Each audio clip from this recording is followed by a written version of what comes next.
महाराष्ट्रातील घडामोडींसाठी स्वानंद न्यूजला सबस्क्राइब करा आणि बेल आयकॉनवर क्लिक करा।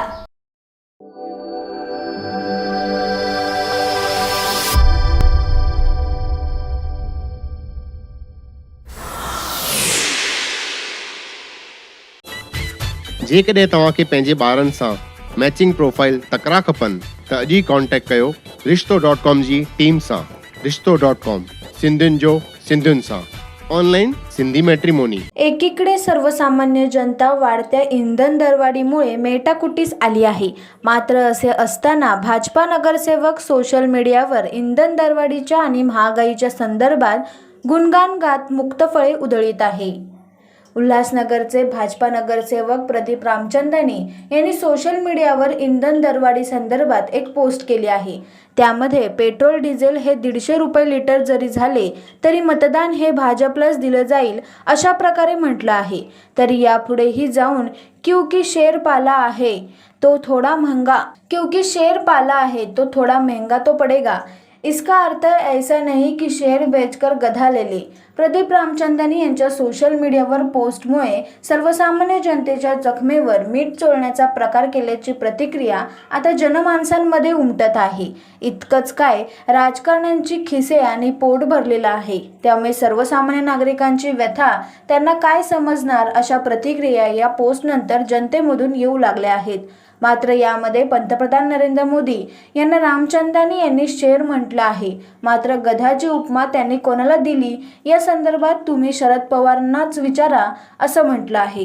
देखिए, पहले तो आपको मैं बता दूं कि पेट्रोल के जो भाव हैं वो अंतर्राष्ट्रीय स्थिति पे होते हैं, अंतर्राष्ट्रीय स्थिति जो बदलती है उस पे होते हैं। और जो आपको मैं बता दूं कि पेट्रोल के जो भाव हैं महाराष्ट्र सरकार को उसमें से प्रति लीटर 42 रुपये मिलता है। अगर महाराष्ट्र सरकार चाहे तो कम से कम 20 रुपये कम कर सकती है अपनी जो वो लगाती है, वैट लगाती है। और दूसरी बात, हमने ये कहा कि अगर पेट्रोल 150 रुपये भी हो जाए तो भी हम मोदी को वोट देंगे, क्योंकि इसका कारण ये है कि मोदी है तो सुरक्षा है। कांग्रेस के सरकार में ट्रेनों में बम फटते थे, पुणे में बम फटते थे, बेंगलोर में बम फटते थे, गुजरात में बम फटते थे, दिल्ली में बम फटते थे। आज वह आतंकवादी कहाँ चले गए? 7 सालों में मैं सुरक्षित हूँ, मैं 150 रुपये कीमत भरने के लिए तैयार हूँ। हमने शेर पाला है तो उसकी कीमत भी चुकाएंगे। और मोदी के रूप में भारत को एक सच्चा शेर मिला है, सच्चा सिपाही मिला है जो राष्ट्रवाद की बात करता है। रही बात महंगाई की, अगर महंगाई बढ़ेगी तो लोगों की तनख्वाहें भी बढ़ेगी, 6वां वेतन आएगा, 7वां वेतन आएगा। महंगाई का जो चक्र जब बढ़ता है तो सारी चीज़ें महंगी होती है और कुल मिलाकर सबका फायदा होता है।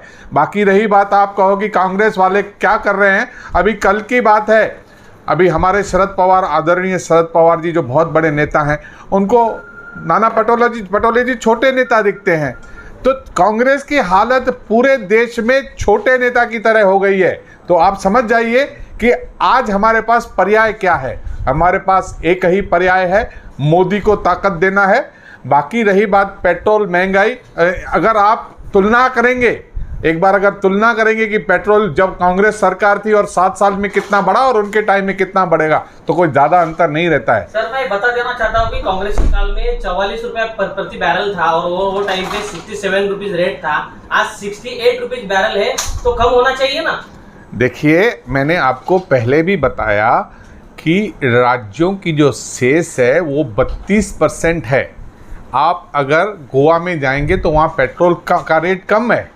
राज्य अगर लीटर के ऊपर 42 रुपया लोगों के ऊपर लगा रहा है तो उसने भी तो सोचना चाहिए ना कि 20 रुपया कम कर दें, 10 रुपया कम कर दें।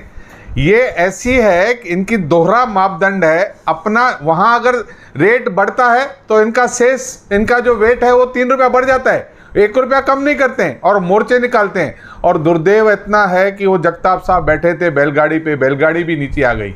राहुल गांधी के नाम पे बैल ने भी बोल दिया कि भाई नहीं तू गलत बोल रहा है। बैल ने भी इनका साथ छोड़ दिया।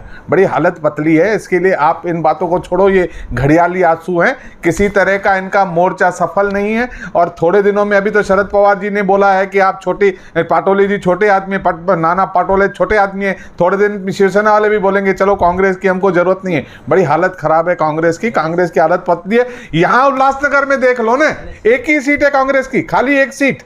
कभी यहाँ पर राज्य करती थी, उनका यहाँ पर नगराध्यक्ष हुआ करता था। क्या परिस्थिति है कांग्रेस की? प्रदीप भाई एक ही सवाल है इसमें, शेर और गधा ये कौन है आपने जो पोस्ट किया है? अब देखिए, शेर के बारे में तो मैंने बता दिया मोदी है, गधे के बारे में माननीय शरद पवार जी ने बता दिया, मैंने क्या बताना है। दरम्यान लायकी नसलेल्या व्यक्तींनी मोठ्या व्यक्तींवर टीका करताना तोंड सांभाळून करावे अशी प्रतिक्रिया उल्हासनगर काँग्रेसचे शहराध्यक्ष रोहित साळवे यांनी दिली। त्यामुळे देशात महागाईचा आगडोंब उसळला असताना पक्षाचा आणि पक्षातील नेत्यांचं गुणगान गाण्यामध्ये व्यस्त असलेल्या भाजपला सर्वसामान्य जनता माफ करणार नाही असे देखील साळवे यांनी म्हटले आहे। एकूणच काय, भाजप नगरसेवकांच्या पोस्टमुळे शहरात आरोप प्रत्यारोपाच्या फैरी झडू लागल्या आहेत एवढं मात्र नक्की। हो, ती मी बाईट आपण जी बाईट त्यांनी चालवली आहे ते मी बघितली। आता कसं आहे, प्रदीप रामचंदानी बद्दल बोलायचं म्हणलं तर ते एवढे मोठे अर्थतज्ञ आहेत, इकॉनॉमिस्ट आहेत, इतिहासकारक आहेत, म्हणजे असं कोणतं क्षेत्र नाही ज्याच्यात त्यांचं ज्ञान नाही, असे ते मल्टी टॅलेंटेड नगरसेवक भाजपाने इथे पालिकेत बसवले। मी तर म्हणतो त्यांना केंद्रात पाठवायला पाहिजे, एवढे ते टॅलेंटेड आहे। आता त्यांचं जे ज्ञान आहे त्यांना माहीत राहायला पाहिजे की काय ते बोलतात आणि कशा विषयावर ते काय चर्चा करतात। फक्त बडबड करायच्यासाठी त्यांना इकडे कॉपमध्ये घेतलं असेल तर त्यांनी त्यांचा विषय बोलायच्या पहिले समजायला पाहिजे। सर्वप्रथम त्यांनी जो मुद्दा घेतला की 150 रुपये डिझेल झालं, पेट्रोल झालं तरी आम्ही घेणार, तर ठीक आहे ना, आम्ही तर म्हणतो यांच्यासारखे जे भक्त असतील यांच्यासाठी एक वेगळा रेट ठेवा, पण सर्वसामान्य जनतांना ज्यांना परवडत नाही, तुम्हीच म्हणलं होतं की 100 दिवसात आम्ही पेट्रोलचे भाव कमी करू, हे आम्ही तर नाही म्हणलं। भाजपा सरकार यायच्या पहिले नरेंद्र मोदीजींनीच हे घोषणा दिली होती की आम्ही पेट्रोल, डिझेल, डॉलर हे सर्व भाव कमी करू, महागाई कमी करू।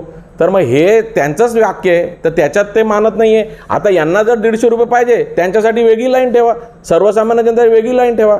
वरून त्यांनी आता एक खोटी माहिती काय दिली की सेस जे आहे स्टेट गव्हर्नमेंटचा जास्त आहे, तर असं नाही आहे। स्टेट गव्हर्नमेंट 28 रुपये तर 33 रुपये केंद्र सरकार घेत आहे। आणि काँग्रेसच्या त्याच्या तुलनेमध्ये, काँग्रेसच्या काळात UPAच्या आणि NDAच्या तुलनेमध्ये कच्च्या तेलच्या किमतीमध्ये फरक बघा। तर ह्या सगळ्या गोष्टी आहे, हे BJPचं मला वाटते ते कुठे ट्रेनिंग सेशन होते ना, तिथे त्यांना हेच शिकवतात की जोरजोरात बोलायचं, खोटं बोलायचं, रेटून बोलायचं, त्याचंच मॉडेल ते प्रदीप रामचंदानी करत आहेत। आणि दुसरं म्हणजे ते बोलत आहेत ते आमच्या राहुलजी गांधीबद्दल शब्द घेत आहेत। शरद पवार काय बोलले, नाना पटोले, अहो शरद पवार काय बोलले, ते खूप मोठे नेते आहेत आणि ते आमच्याच घटक पक्षाचे नेते आहेत, ते काय बोलतील ते आम्ही आपसात बघू। तुम्ही तुमच्या पात्रतेवर बोला ना, तुम्ही या लोकल लेवलवर बोला। आता मी एक इकडचा छोटा शहर जिल्हा अध्यक्ष आहे, मी इकडच्या नेत्यांवर बोलेल भाजपच्या, मी नरेंद्र मोदी अमित शहांवर टीका नाही करणार। आपण आपली पात्रता समजायला पाहिजे। मी यांना प्रदीप रामचंद्रने एवढंच सांगेल की नाना पटोळेवर कमेंट करण्याची आपली पात्रता नाही, तो तुम्ही आपल्या गिराबांमध्ये झाका। मोठी गोष्ट बोलण्यापेक्षा इकडे जे तुमच्या काळामध्ये भाजपच्या राज्यामध्ये जे भ्रष्टाचार तुम्ही महानगरपालिकेत केला आहे, तुमच्यावर जे गुन्हे दाखल आहेत, तुम्ही जे काय घोटाळे केले त्याबद्दल बोला ना। ते एवढे मोठी गोष्टी कशाला बोलतात आमच्या पटोळे साहेबांबद्दल आणि यांच्याबद्दल? त्यामुळे प्रदीप रामचंद्रनी काय बोलतात त्याला इकडे महानगरपालिकेच्या सभागृहात पण काय व्हॅल्यू नाही आणि तिथे जनतेमध्ये पण काय व्हॅल्यू नाही, म्हणून त्यांच्या कमेंटला आम्ही काय व्हॅल्यू देत नाही।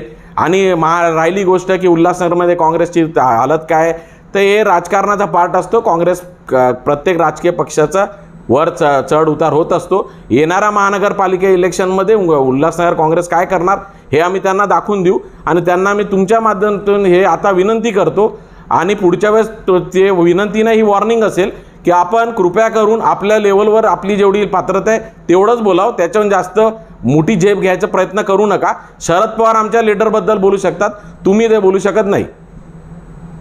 तसेच ते जे पुन्हा जी खोटं गोष्ट सांगत आहे आतंकवाद संदर्भामध्ये, ते आम्ही 150 रुपये भरू, वाघ पाळला आहे। तुम्हाला वाघ पाळायचा जर सवय हे आवड असेल तर तुम्ही सर्वसामान्य जनतेला कशाला त्याच्यामध्ये बेटी धरतात आणि कसलं तुम्ही खोटं सांगत आहे की सुरक्षा इकडची वाढली आणि काय वाढले? एवढे हल्ले आजपर्यंत आपल्या सर्वात जास्त तुम्ही रेकॉर्ड बघितलं तर या मागच्या 5 वर्षात आपले जवान गेले आहेत।